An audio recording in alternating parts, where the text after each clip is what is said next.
what's up, viewers? I wanted to make another video real quick. I posted something on my blog not too long ago, and I figured this was a perfect day. It's horrible outside, really cloudy and rainy. It's cold here in New Jersey. So I posted something the other day about the X100 series of cameras, where I see them going. And really, to be honest, what my hopes are for what the next series of X100 will be. You know, there's two cameras that are being talked about right now. We just got the X Pro 3 that's coming in, and you know, those cameras are making their way into photographers' hands right now, and I think it's a great camera. I have not used it yet, but everything that I hear about it, you know, it's really delivering something new.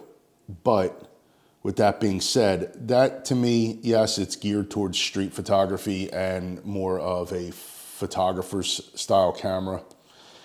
For me, Fujifilm's ultimate street camera and very small package has always been the X100.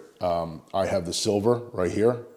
I am in love with this camera. It is definitely one of my favorite cameras to shoot with. It's like an everyday traveler. Very small, compact size and footprint. Very solid build. Magnesium body, whether you get the black or silver, you know, they both look gorgeous. I just went with the silver to have something a little different. Sometimes I change up what straps I'm supposed to, you know, that I like to use on it. But the X100, now that the X Pro 3 is out, the X100 series has gained some focus, as well as a replacement for the XH1. So we're hearing rumors of an XH2. But I'm not here to talk about that today because I've never shot with the XH1. I have used the X100F extensively.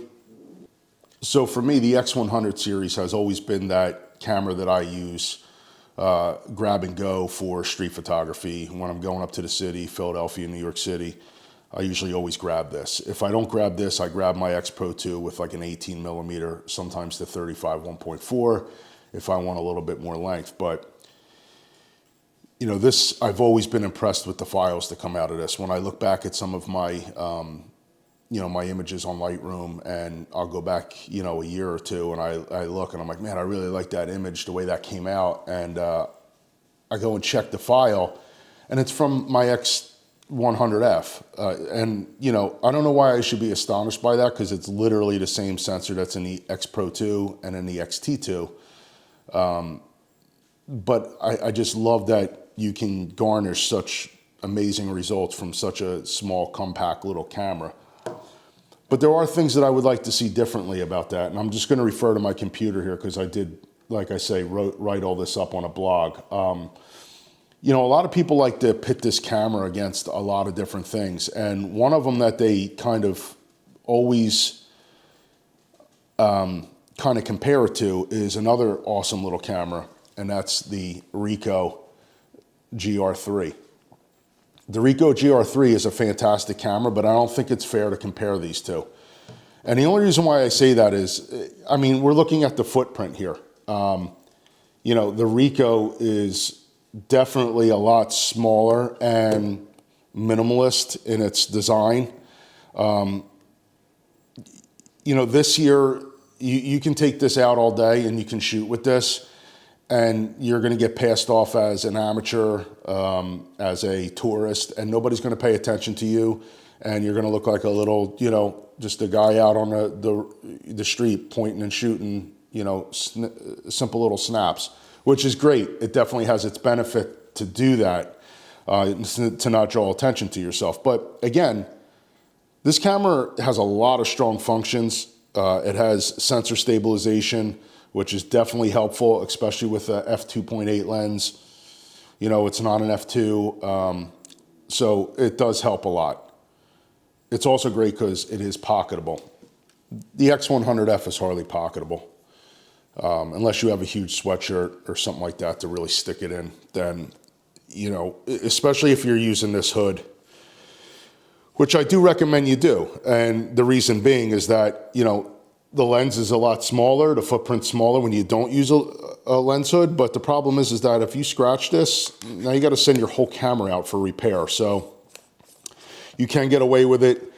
by just kind of using, instead of a whole lens hood, just a filter. But again, you still have to take the cap on and off, whereas this is self-contained, the whole thing, in and out, real easy.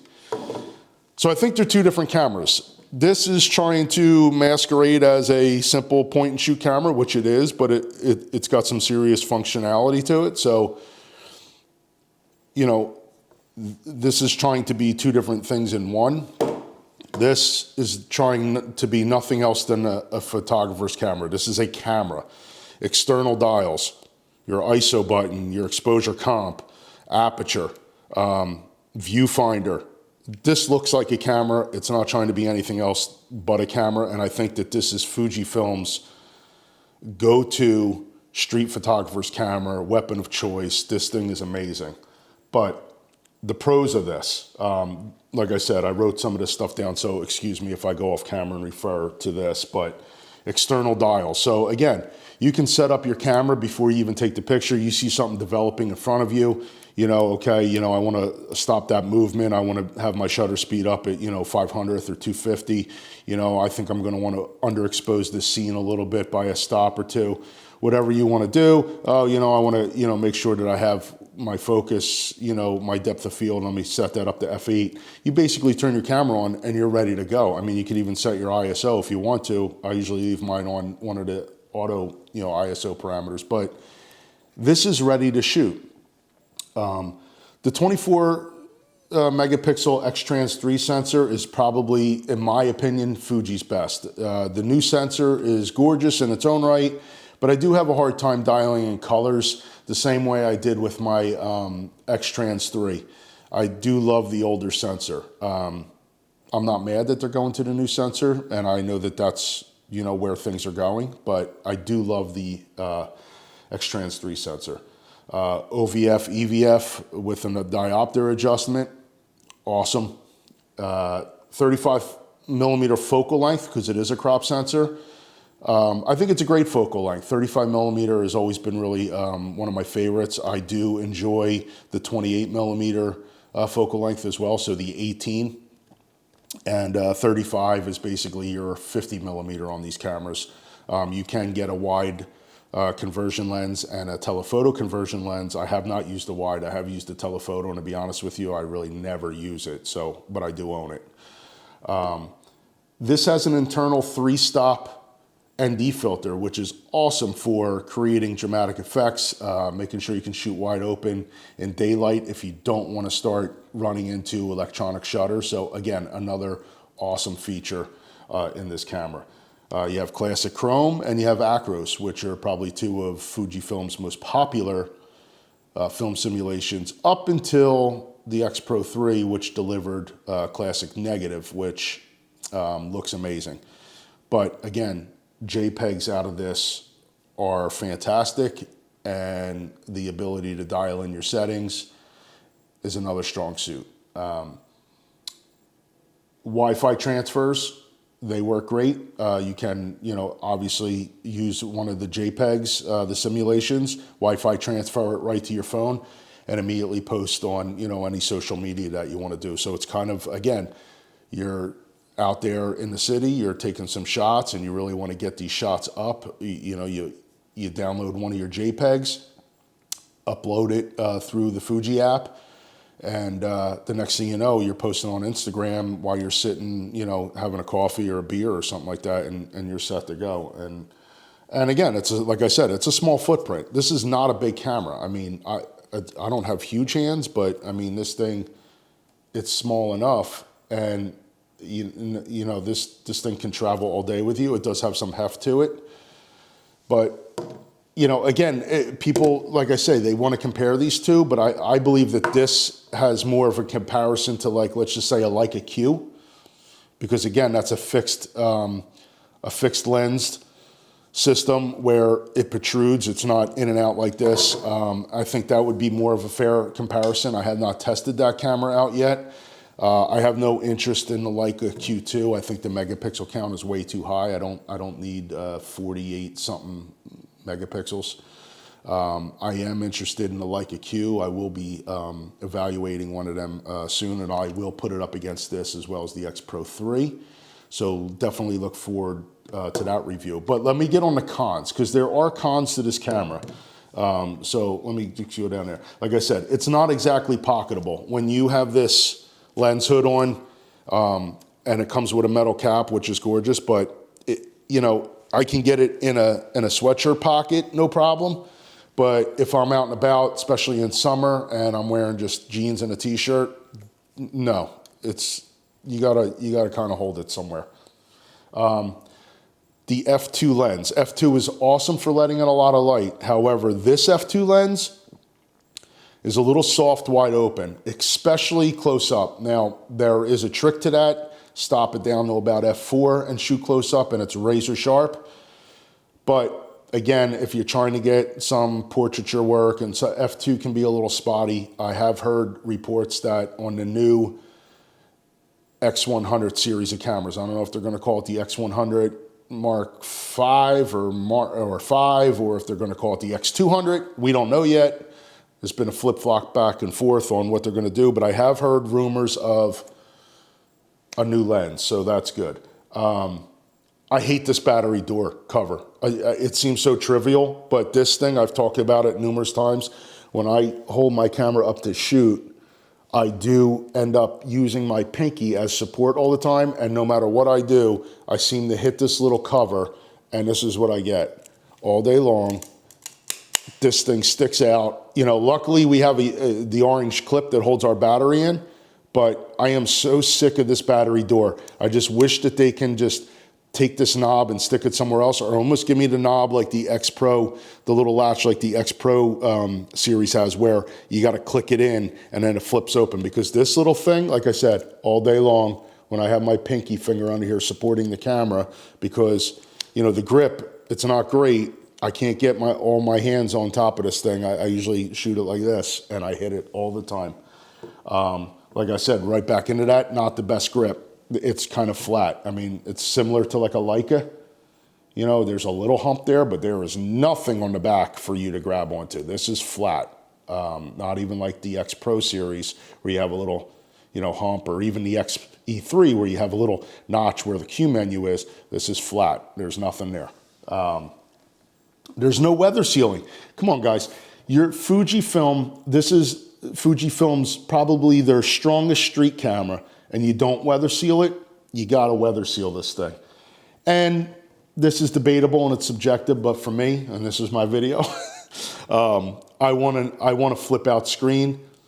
I would like it to at least articulate where it flips out so I can do waist level shooting. I love to shoot waist level, especially on the street. I think it's inconspicuous, and people don't really understand what's going on. They think you're just looking down, and it's great to be able to shoot that, and it's really hard to do with a fixed lens. I would like to see that flip out.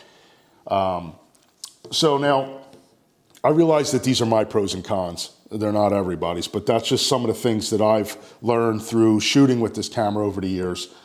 I really think that, like I said, I really think that they can hit a home run with their next camera. You give me an X100V or an X200. What are my dream settings? What's my wish list for this new camera? And it's not a lot, honestly. I'll start it off, like I just said, weather sealing.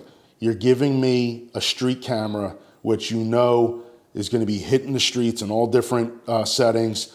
A lot of street photographers love to shoot in the rain because you get that gorgeous reflection.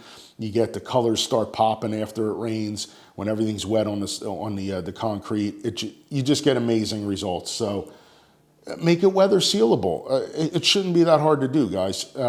They say maybe that'll bump the price up a little bit. I think you can do it. I think you could definitely weather seal this. Improve that lens. I think that's already happening, so I'm not even going to go into that. I talked about it before.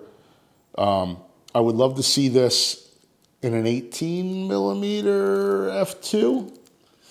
Might be asking too much. We're in X70 territory. I would love to see them either stay with this lens and give me some of the things that I'm going to ask for, but maybe also give me a refreshed X70. Don't give me that XF10. Give me an X70. Give me an X80. Call it an X80, and give me that 18mm lens. Give me more finishes. I love the silver. Give me a black. And why not piggyback off of the technology and give me a different finish, like a graphite? Or you want to get really crazy, make it titanium. Give me something special. Make it titanium and give me those Dora finishes. Could you imagine an X100 this camera in titanium? I mean, this camera already. Look at this thing. It's gorgeous. It's a gorgeous camera. It's got a timeless look to it. Give me it in different finishes. Give me a touch tilt screen. You know, tilt this out. Let me, use touch features on it. While you're at it, make it articulate so it faces forward. This could be an awesome vlogging camera. It's small, and I could just see, this to be the perfect little vlogger's camera as you walk around and, want to detail stuff. You don't have to make a crazy video features, but, throw in some video features. Give me 4K. I don't know. See what you can do with it. Improve the AF. Make the AF similar to the X Pro 3 or the XT3. I think they'll do that. I don't see a problem with that. It's probably all these cameras, when they step up, they're all translated the same. So, whatever you get in the XT3, you're going to get in the X Pro 3 with a couple little things tweaked. I think the same thing will happen with the new X100 series. So I'm not stressing over it because I know it's going to come. Like I said, my wish list isn't that big, and it's probably not that crazy. Give me a better grip. Give me a little bit more in the front. Give me a little something in the back. And I think that would improve the grip. And while you're at it, fix that goddamn battery door. Just put the, you guys know what I'm talking about. Even this has it. Look, I'll show you. Let me get my face out of the way so this thing focuses. You see that? Right there, where you got to stick your fingernail in it and you got to move that clip and then the battery door opens up. Just give me this. See that hard click? And then a click. This thing, garbage. Get rid of that. I hate this thing. And my last, this is a wish list, and I doubt we're going to see it because it just seems like, I don't know what Fuji does, but they have this thing about image stabilization. They've only put it in the XH1, and the GFX 100, I believe, has it. But give me image stabilization. You didn't give it to me in the XT3. I don't know if you're going to give it to me in an XT4. You didn't give it to me in the X Pro 3. I don't think it's a huge deal, but it is a huge deal when you're shooting low light and you can't, you got to stay around f2, f2.8 just to get some kind of a shutter speed, when you want to drop that down to 1/40th or 1/30th of a second because you got to get the shot and you don't want your ISO values to skyrocket. That's when image stabilization is best for me. I don't really use video that much other than to do these things, but I would love it for photography just for those specific parameters. So again, like I said, my wishes aren't huge for this camera, and I think that Fuji really has a chance to hit out of the ballpark with a new series of this camera. I think that if they make those improvements that I talked about, I think a lot of people have been happy. I have posted a couple things on some of the forums, and people agree with me on what they would like to see. It's already a fantastic camera. There's not much to improve upon with the new series. And like I said, there's a lot of files on my webpage as well as the YouTube subscription. Subscribe to me on YouTube. Joe D'Agostino Photography, I think it is on YouTube. I have a lot of videos about the X100F as well as the Ricoh. I just posted one the other day about this. But definitely check the blog out over at josephdagostinophotography.com. There's a lot of files from the X100F. Like I said, I shoot this camera in all different situations and areas. I think you'll enjoy that. And as always, check out the Instagram page. There's always pictures every single day. I post something and I always tell you what I'm shooting with. it'll at least give you an idea of what kind of images come out of this camera. But again, thank you for checking out my YouTube page, and please subscribe and hit that bell notification if you want to see more work. And again, I look forward to what Fujifilm brings out for us, and I think we can all benefit if they just take some feedback from photographers and what they want to hear. But drop a line down below, comment on what you would like to see in the new X100 series, and maybe they'll actually see this and we'll get what we want. All right, thanks guys. Until the next one, I'll see you guys later.